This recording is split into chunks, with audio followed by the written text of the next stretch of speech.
Hey planner friends, welcome back to my channel. If you're new around here, my name's Kate. I'm your host of Function of Planning. In today's video, we're going to talk about my work planner. And I have a bit of a confession to make. I only used this guy for Q1 of 2025, and then I jumped into this little Petite Bujo system for Q2. So as we move into the next quarter, I want to take the things that I love from Q1 that were working for me and the things that I loved in Q2 and see if I can put together a system that works for me to have the most productive Q3 and hopefully rest of the year. If you're excited for that, go ahead and grab a drink, maybe a little snack, and let's get into it.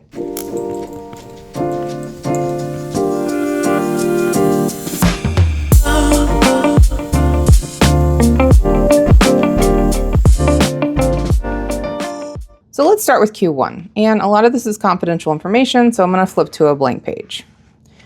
I was using a weekly academic insert or a weekly task insert for Q1. And the thing I loved about it was that I could put my priorities for the day up top, my recurring tasks down here, and then any project codes that I needed down here. But what I found was I didn't have ample space for notes each day. And I also didn't have space for a running task list. So I ended up using a half-page grid insert to capture running tasks. And I ended up using my dividers like a sticky note dumping ground for projects. And it just became very cluttered, very messy. And honestly, it just wasn't being very productive. I spent more of my time updating my to-do list every day. But what I did love about this was the ability to have different sections, add and take away, as well as have dedicated spaces for one-on-one notes and specific project tasks and that kind of thing. So while I loved this setup and it was great, I also felt like it was a little big. Half letter, it was just a lot to carry around. With a disc-bound notebook, I love being able to fold it back on itself so that I could just be ready to take notes and sit this on my lap. But it was just a little big and a little wobbly. So that's kind of the story of Q1 and what happened there. Let's move to Q2. I highly encourage everybody to take a look at their productivity systems every quarter. And that's what I really did in April of this year. At the beginning of Q2, I was really trying to be intentional and think about what was working and what wasn't working in my system. And I had this little CP Petite perfect bound notebook just kind of hanging out. It didn't really have a purpose. And I thought, hey, let me see what I can do with this because it's just a grid notebook. It's just a blank grid notebook. Okay. A lot of flexibility. Because I know someone's going to ask, this cover is an A6 Hobonichi Han cover. The pencil board that comes with it is also an A6 Hobonichi Han. And you can see it's a little big. Okay. So if I like cinch this down, it is a little big. So it's not a perfect fit on here. It doesn't bother me. It might bother you. But if that's what you're looking for, and there you go. There you have it. So anyway, again, this is confidential information, so I'm not going to flip through all these, but I have made some example pages that I'm going to talk about first. If you're new to Bujo systems, when I say Bujo, I mean bullet journal. And I'm not going to go into the bullet journal method. I'm not going to go into all the things. There's a lot of great resources out there about the bullet journal method. If you want me to do a dedicated video on it, let me know in the comments below, and I'll definitely do that for you guys. But essentially, a bullet journal takes free space and allows you to make whatever you need. And it really focuses on the function of your planner versus aesthetic at the core of the Bujo system. Now, there's amazing things out there with some really creative minds who've made beautiful spreads, but it's traditionally done in a dot grid notebook. I'm not a dot grid girl. We've established this. I'm a graph page girl. Can't write in a straight line to save my life. If you're with me, let me know I'm not alone in the comments. But I really took a moment to define the sections that I needed. I knew that I needed a monthly overview because I needed to track my on-site versus work from home days. We have a certain percentage every month that we have to be on site, and that number fluctuates from month to month depending on holidays and that kind of thing. I knew I needed a place to capture goals. And I knew I needed a place to capture my quarterly check-ins, any project work I was doing, recurring task lists, weekly and daily logging, one-on-one notes, and then the end of the year notes that I needed to put together to write up my evaluation at the end of the year. So I'm going to flip through these one at a time and kind of show you an example of what this looked like. Okay, so these are example pages, and this is not necessarily the order in which they go in my bullet journal, but there is an index at the front that tells me what pages are where. So I started out the notebook with a goals page, and the goals page was just the goals that I had submitted to my company for the year. These are things I wanted to accomplish, metrics that I wanted to meet, etc. So that was the first section, and it was just a free note page, just kind of brain dumping everything out. Immediately following the goals page, I left space for quarterly check-ins. And for the quarterly check-ins, I just did 1 page per quarter, left room so that I could take notes on my progress for the goals for the year. So starting very big and moving small. You will notice that a lot of this is form follows function. So I wanted the function of the planner to stand out and the form factor to align with that. So I started with, these are the goals that I want to make for the year. These are the check-in points for those goals. And then I immediately went into my months. So I set up each month page like this. So I had the name of the month at the top. On the left-hand side, I had the date and the day of the week, and then put a little line in between so I could see 1, 2, 3, 4 weeks and then a day for each month. And then I would go through and gray out the days that I was on PTO or had a holiday. So again, just an example here. And then what I would do in this space is just write out if I was on site or working from home. So basically I would take the number of working days for that month, write this down here. So in this month I had 15 working days. My on-site percentage has to be 60%. So I took 40% of 15 days and was allotted 6 available work from home days for the month.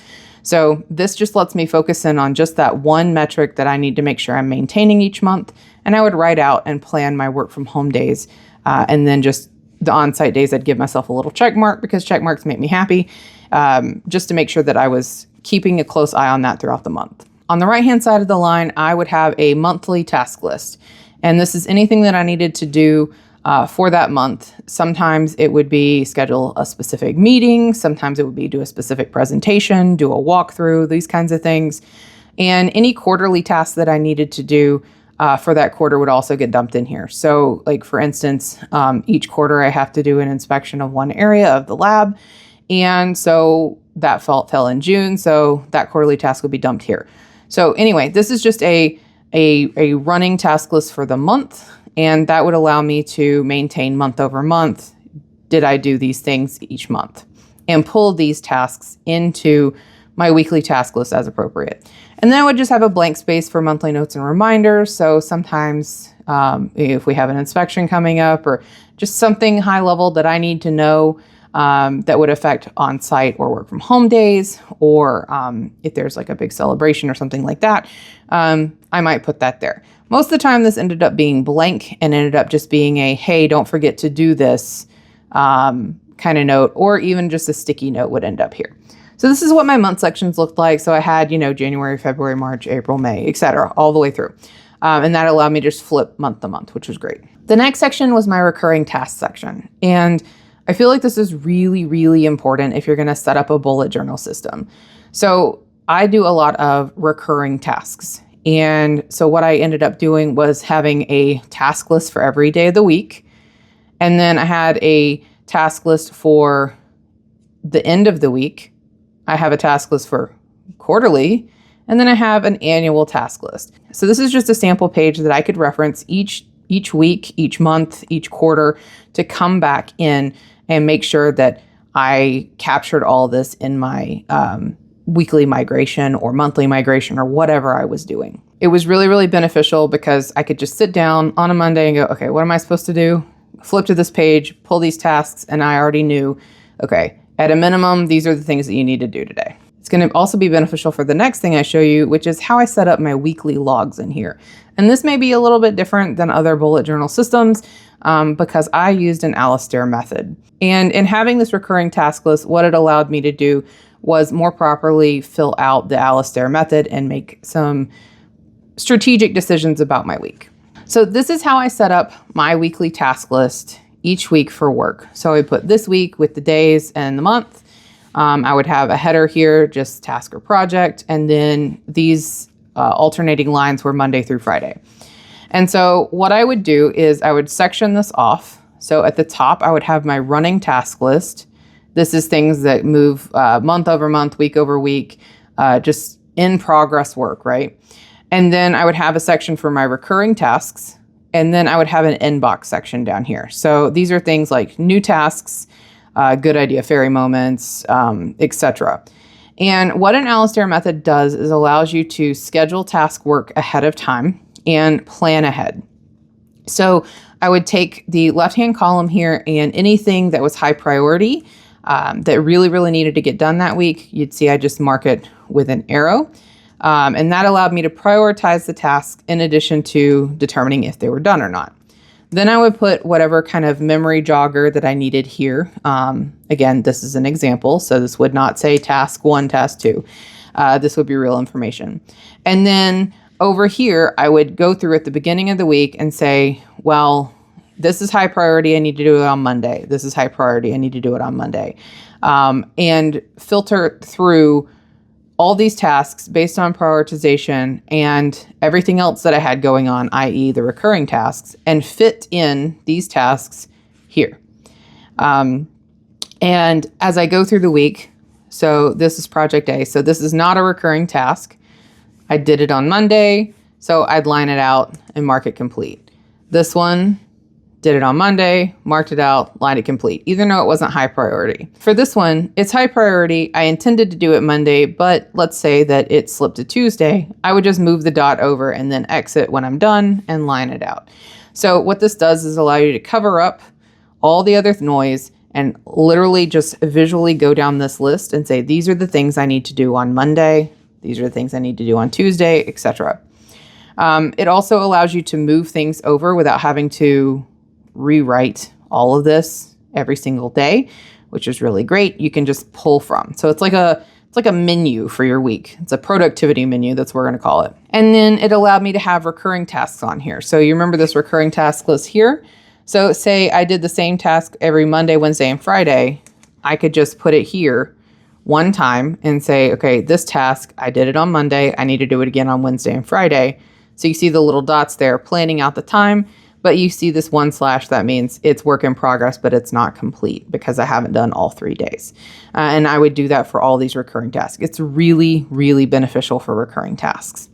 And then anything that was new coming into the inbox, I would know immediately, do I need to do it today? Or I'll have time on Thursday to do this. Or this is going to be a 2-day project. It's going to require 2 days to do this good idea fairy task research.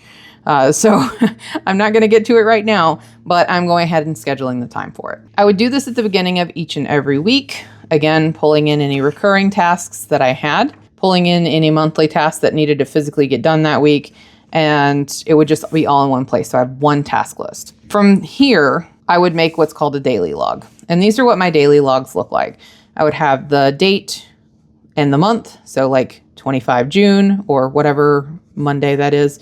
The day of the week, if I was on site or not, and then projects. So on the right-hand side, I would capture project codes because I need that to fill out my time card each week. And then on the left, I would have the actual tasks that I needed to take care of that day. To be clear, this is not a meeting manager by any stretch of the imagination. I do use Outlook at work, but this is just a task manager system for myself. So again, I would put the prioritization arrow here for the high priority things for the day because it may not be in order. That's one thing I really like about this is I don't have to brain dump and prioritize at the same time. I can brain dump and then go back and prioritize. If that doesn't make sense, please let me know. But it allows me to do things like say I pulled in all the Monday tasks here, and if I skipped ahead and put the Tuesday tasks here, I could, just add at the bottom, but I have that prioritization arrow to draw my attention to it. In any case, as things get filled out here, just check them off or migrate them. That's what the forward arrow means in my personal key.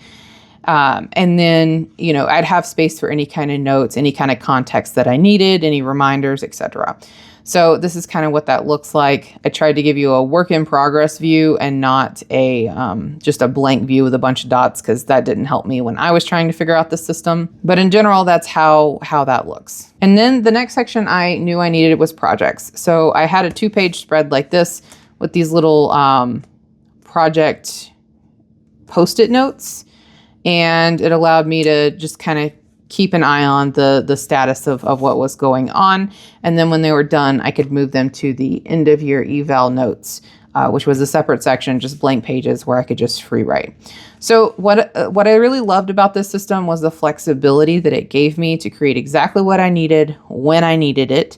But guessing the number of pages you need for each thing can be quite tricky. That's why, looking forward into Q3, I think I'm going to take some of the principles from the bullet journal system and the Alistair method and combine them with some of the structure from my Q1 system. So that's what we're going to do now. We're going to put this to the side and we're going to set up a new size that hopefully will be a unicorn size for the perfect productivity notebook for me for Q3.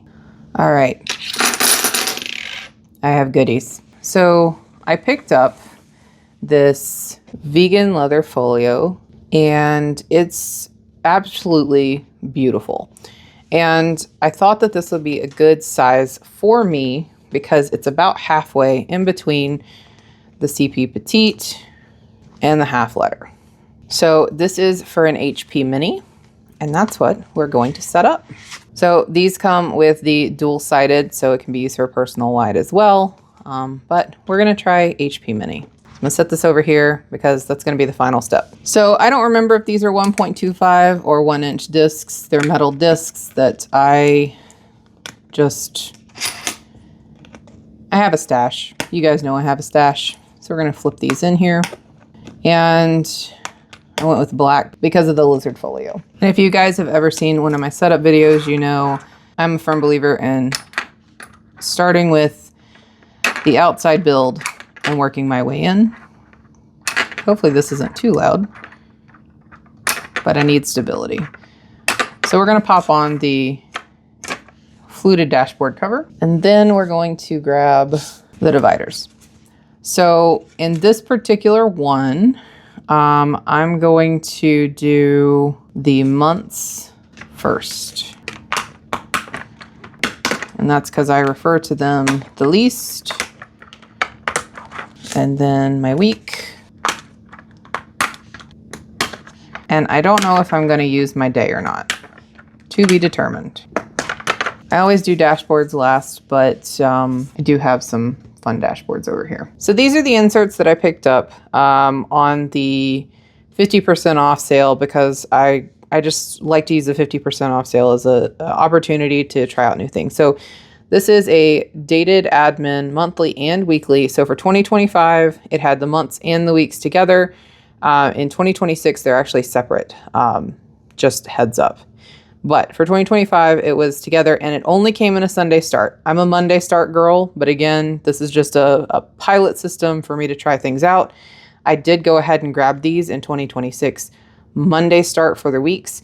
I don't know if they're going to actually have the Monday start for the months or not. Not really sure. All right, so let's disassemble this. So cover page, notes page, year at a glance.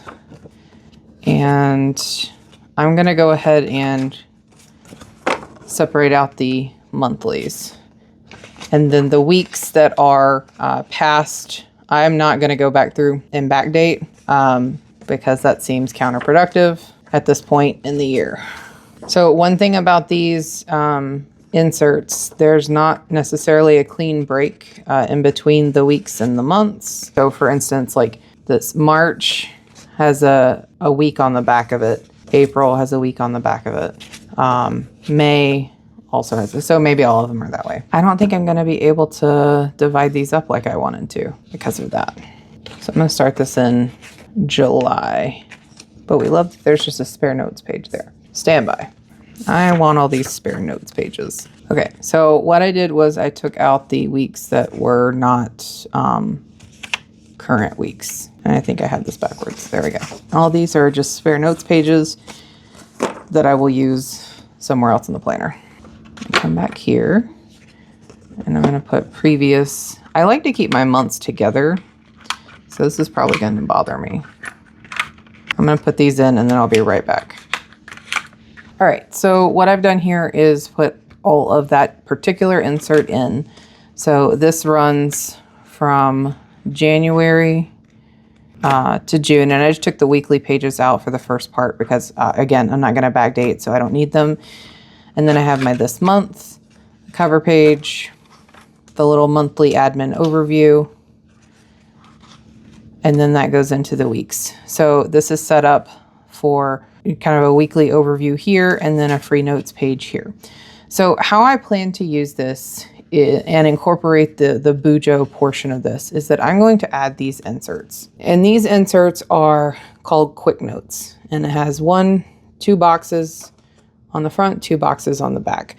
So my thought process was that I would have a weekly overview here with a running task list here, recurring items here, and then I could use this as a daily log because it would only take 1 page. So I could do Monday, Tuesday, Wednesday, Thursday, and then Friday.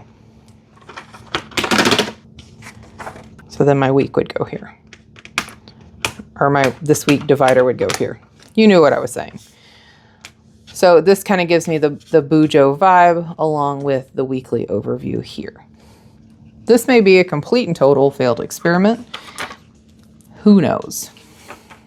I'm going to do the rest of these off camera because that feels like a lot to do on camera. But I like that there's just one flip, right? And then you're on your next week. So I'm going to do a couple of these just to see how when the month changes, what this looks like. So this is moving into August, so this would go here. So this is this whole week, that Friday. And so it would go month, week, and right in here, flip, another page, and then another week. So I think I'm okay with that. So let's talk about some of these other sections. So let me go back here to the month. What I found in my half letter disc was that it was just wasted page, right? Because all I was doing was capturing if I was working from home or if I was on site.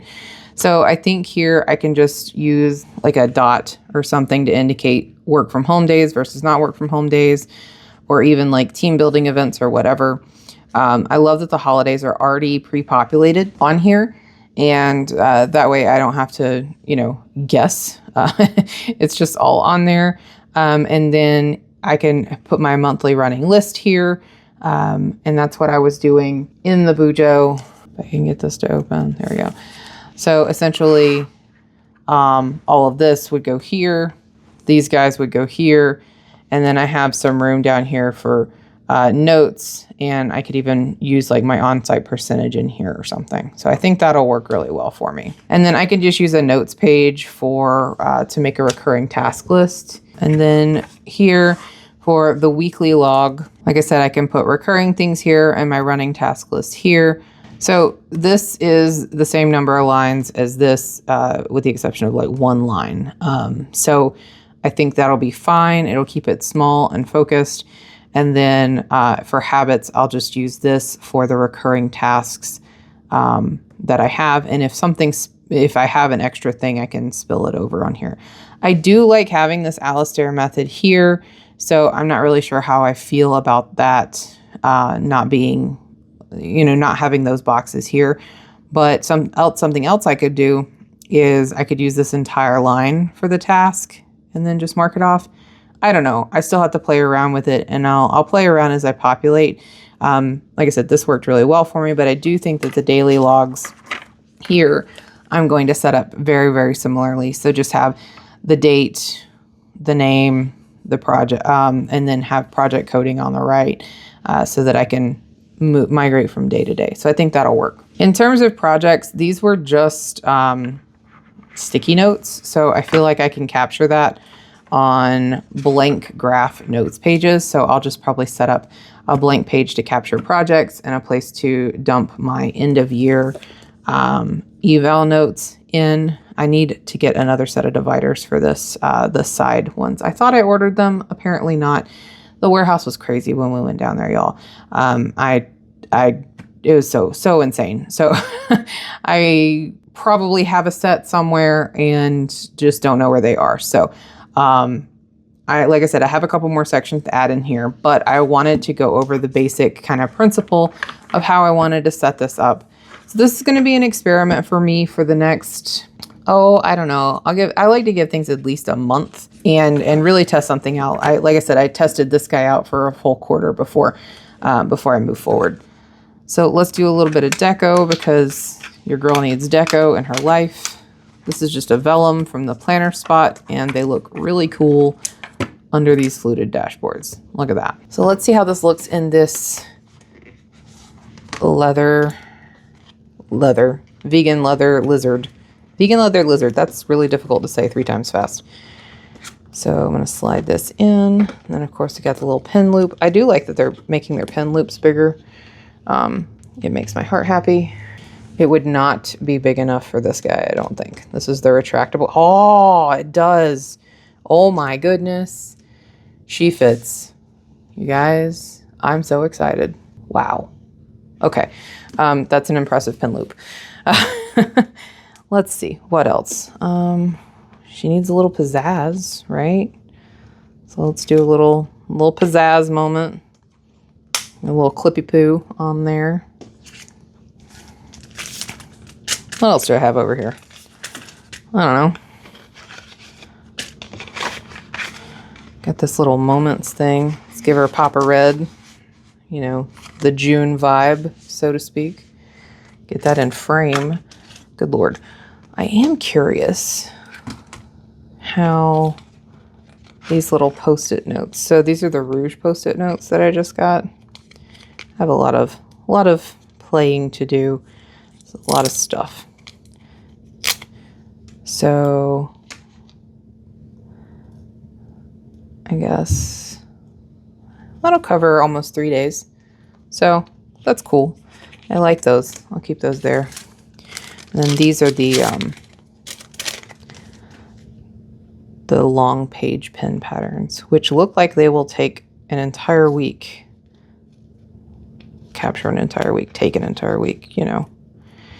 Whatever it is that we're trying to say right now. Y'all, I need to go get my nails done. They're getting too long.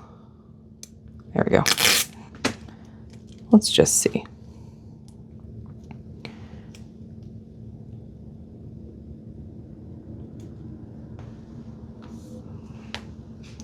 In case anyone needed to know, these will be a page width for you. Love that. All right.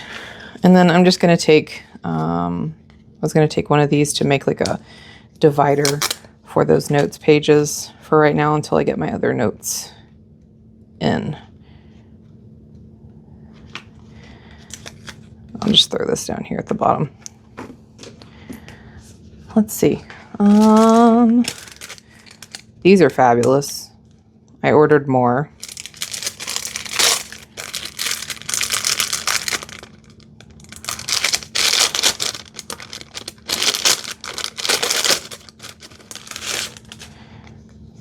Aren't those fun? Just saying. Fun with page flags, right? Okay. So I'm gonna put a little pop of red under here, I think.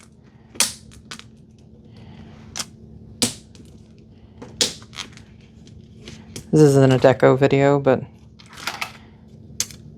put it right there in the middle. That's pretty cute.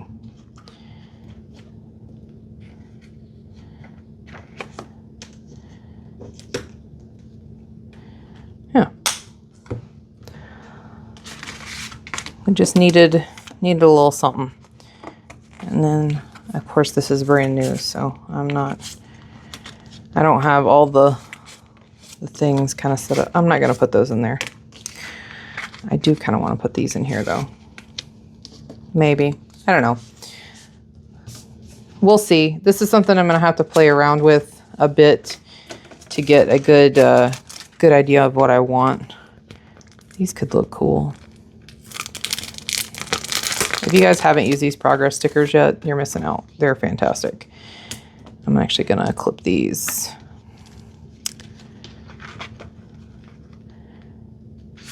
I wonder what that would look like.